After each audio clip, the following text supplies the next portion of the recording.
وَلَيْسَتِ التَّوْبَةُ لِلَّذِينَ يَعْمَلُونَ السَّيِّئَاتِ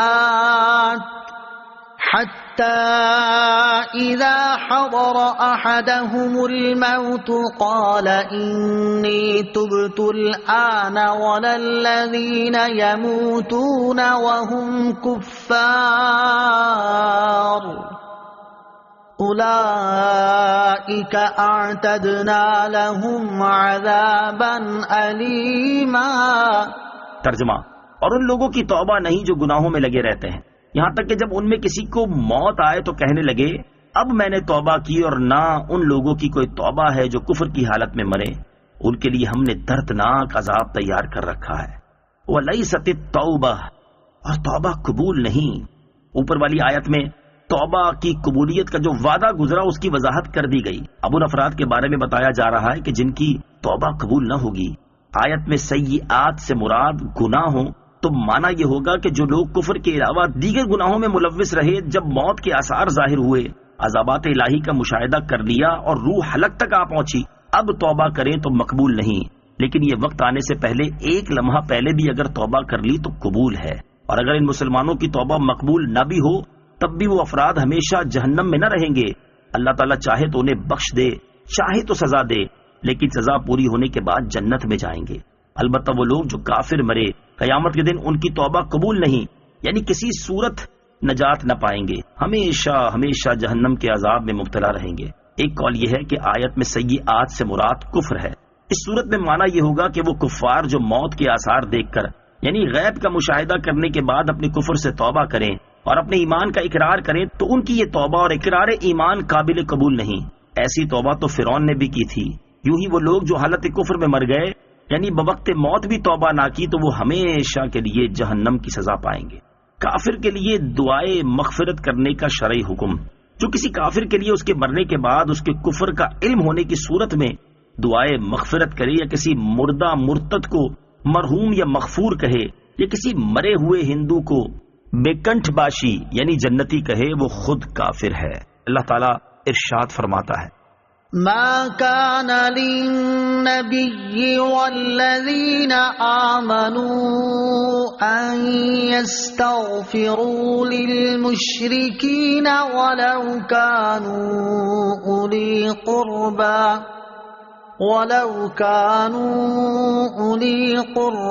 من بعد ما تبين لهم أنهم أصحاب الجحيم۔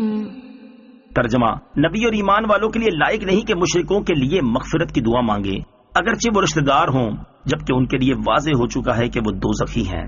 یا ایھا الذین آمنوا لا یحل لکم ان ترثوا النساء کرہا ولا تعضلوهن لتذهبوا ببعض ما آتيتموهن إلا أن يأتين بفاحشة مبينة وعاشروهن بالمعروف فَإِن كَرِهْتُمُوهُنَّ فَعَسَىٰ أَن تَكْرَهُوا شَيْئًا وَيَجْعَلَ اللَّهُ فِيهِ خَيْرًا كَثِيرًا۔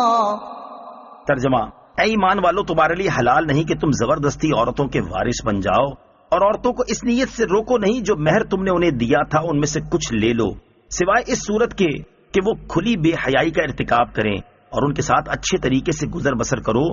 پھر اگر تمہیں وہ ناپسند ہو تو ہو سکتا ہے کہ کوئی چیز تمہیں ناپسند ہو اور اللہ اس میں بہت بھلائی رکھ دے۔ لا یحل لکم ان ترثوا النساء کرہا، تمہارے لیے حلال نہیں کہ تم زبردستی عورتوں کے وارث بن جاؤ۔ اسلام سے پہلے اہل عرب کا یہ دستور تھا کہ لوگ مال کی طرح اپنے رشتہ داروں کی بیویوں کے بھی وارث بن جاتے، پھر اگر چاہتے تو مہر کے بغیر انہیں اپنی زوجیت میں رکھتے یا کسی اور کے ساتھ شادی کر دیتے اور ان کا مہر خود لے لیتے، یا انہیں آگے شادی نہ کرنے دیتے بلکہ اپنے پاس ہی رکھتے، تاکہ انہیں جو مال وراثت میں ملا ہے وہ ان لوگوں کو دے دیں۔ اور تب یہ ان کی جان چھوڑیں یا عورتوں کو اس لیے روک رکھتے کہ یہ مر جائیں تو یہ روکنے والے لوگ ان کے وارث بن جائیں۔ الغرض وہ عورتیں ان کے ہاتھ میں بالکل مجبور ہوتی اور اپنے اختیار سے کچھ بھی نہ کر سکتی تھیں۔ اس رسم کو مٹانے کے لیے یہ آیت نازل فرمائی گئی، لِتَذْهَبُوا بِبَعْدِ مَا آتَيْتُمُوهُنَّ، تاکہ جو مہر تم نے انہیں دیا تھا اس میں سے کچھ لے لو۔ حضرت عبداللہ ابن عباس رضی اللہ تعالیٰ عنہما نے فرمایا کہ یہ آیت اس شخص کے متعلق ہے جو اپنی بیوی سے نفرت رکھتا ہو اور اس کے ساتھ بدسلوکی اس لیے کرتا ہو کہ وہ پریشان ہو کر مہر واپس کر دے یا مہر معاف کر دے۔ اس سے اللہ تعالیٰ نے منع فرما دیا۔ ایک قول یہ ہے کہ لوگ عورت کو طلاق دیتے پھر رجوع کر لیتے پھر طلاق دیتے، اس طرح عورت کو معلق یعنی لٹکا ہوا رکھتے تھے، وہ نہ ان کے پاس آرام پا سکتی نہ دوسری جگہ شادی کر کے گھر بسا سکتی۔ اس کو منع فرمایا گیا۔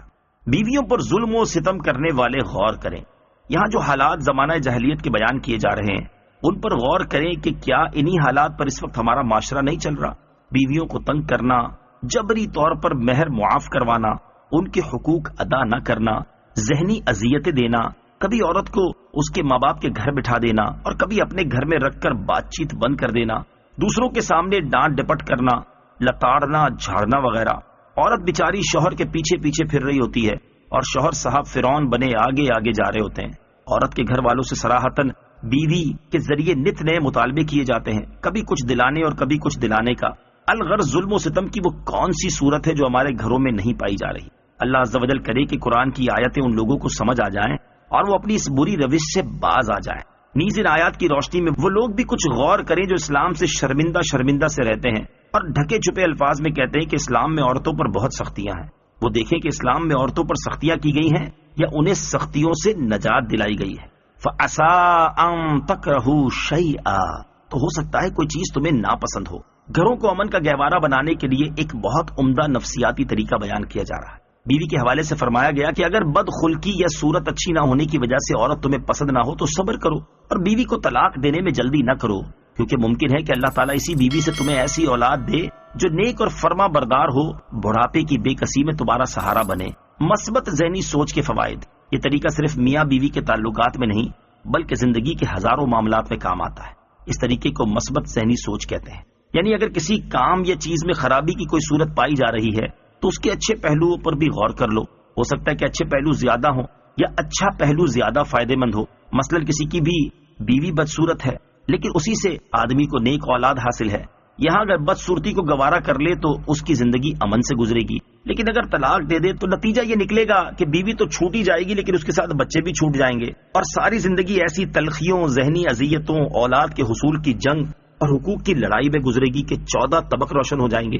یوں ہی کسی آدمی کو ادارے میں رکھا ہوا ہے جو کسی وجہ سے ناپسند ہے لیکن اسی کی وجہ سے نظام بہت عمدہ چل رہا ہے۔ اب اس آدمی کو رکھنا اگرچہ پسند نہیں لیکن صرف ناپسندیدگی کی وجہ سے اسے نکال دینا پورے نظام کو تباہ کر دے گا، تو ایسی جگہ فوائد پر نظر رکھتے ہوئے اسے برداشت کر لینا ہی بہتر ہے۔ یہ دو مثالیں عرض کی ہیں، ان کو سامنے رکھتے ہوئے زندگی کے بہت سے معاملات کو حل کیا جا سکتا ہے۔ صرف مثبت ذہنی سوچ پیدا کرنے کی ضرورت ہے، ہماری زندگی کی بہت سی تلخیاں خود بخود ختم ہو جائیں گی۔ اسی مثبت ذہنی سوچ کا ایک پہلو یہ ہوتا ہے کہ آدمی پریشانیوں کے بجائے نعمتوں کو سامنے رکھے، یعنی آدمی اگر ایک تکلیف میں ہے تو اسی وقت وہ لاکھوں نعمتوں اور سینکڑوں کامیابیوں میں بھی ہوتا ہے، تو کیا ضرورت ہے کہ پریشانی اور ناکامی کی یاد تو اپنا وظیفہ بنا لے اور خوشی اور کامیابی کو بھولے سے بھی نہ سوچے۔ اس نسخے پر عمل کر کے دیکھیں، انشاءاللہ عز و جل زندگی میں خوشیاں ہی خوشیاں بھر جائیں گی۔